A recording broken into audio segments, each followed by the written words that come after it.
అందుకే అంటున్నా, విలువలతో కూడుకున్న రాజకీయంగా బీజేపీ లేదు ఇప్పుడు.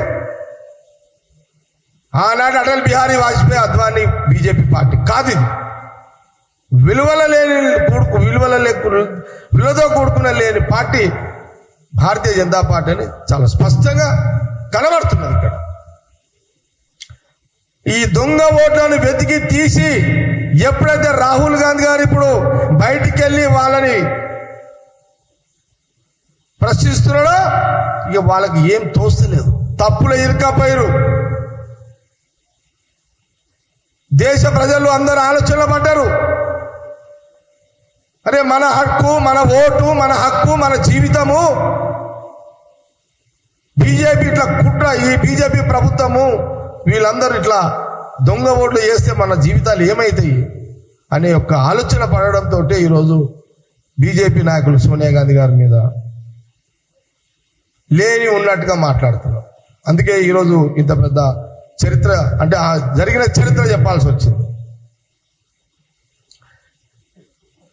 ఈరోజు రాహుల్ గాంధీ గారిని గొంతుకి ఆయన ప్రశ్నలకు ప్రధానమంత్రి మోడీ గారు భయపడుతున్నారు, అమిత్ షా గారు భయపడుతున్నారు, బీజేపీ సెంట్రల్ పార్టీ భయపడుతున్నారు. తప్పు చేశాము అని ఒక ఫీలింగ్ వాళ్ళకు వచ్చేసింది. అందుకే బీహార్లో 17వ తారీఖు నుంచి రాహుల్ గాంధీ గారు పాదయాత్ర మొదలుపెట్టారు.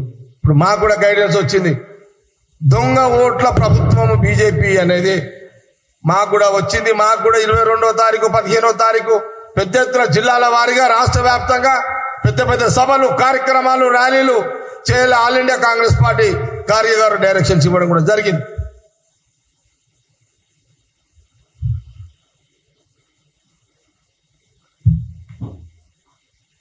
ఏది ఏమైనా రాహుల్ గాంధీ గారు ప్రతి మాటకు, ప్రతి అడుగుకి ఈ దేశంలో కాంగ్రెస్ పార్టీ కార్యకర్త నాయకులు వారి నాయకత్వంలో అనుసరిస్తామన్న విషయాన్ని మీడియా ద్వారా యావత్ దేశ ప్రజలకు, తెలంగాణ ప్రజలకు తెలియజేస్తూ ప్రెస్ మీట్ ముగించడం జరుగుతుంది.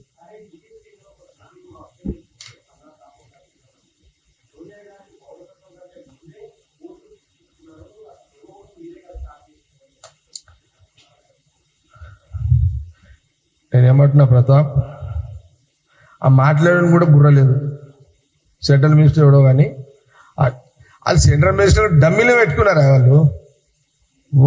వాళ్ళు డమ్మీలే వాళ్ళకి. ఇప్పుడు ఆ సెంట్రల్ మినిస్టర్ మాట్లాడి ఏమైనా అర్థం ఉందా ఆ మాటలకు? ఏమన్నా బీజేపీ ఎవరు ఏది మాట్లాడినా అన్ని దొంగ మాటలే, వాళ్ళు డైవర్ట్ చేయడానికి మాట్లాడుతున్నారు. ఈ రాహుల్ గాంధీ గారు ఏదైతే దొంగ ఓట్లు తయారు చేసిరు అని రాహుల్ గాంధీ గారి మాటను బయటికి జనాలకు పోకుండా దాన్ని డైవర్షన్ చేయడానికి ఈ రకమైనటువంటి తప్పుడు మాటలు లేని మాట్లాడుతున్నారు వీళ్ళంతా.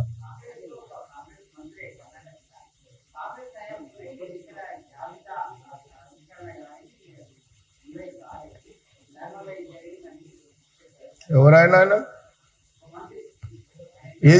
ఏజ్ బారైందో ఏమో లేదు,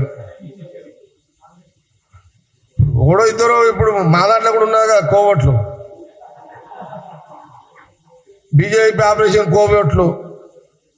ఒకడు వెళ్తాడు, గఫ్లతలు వెళ్తాడు, ఏం చేద్దాం మళ్ళా? ఇట్లా నేను అన్న కర్ణాకడ కూడా వెళ్ళాడు,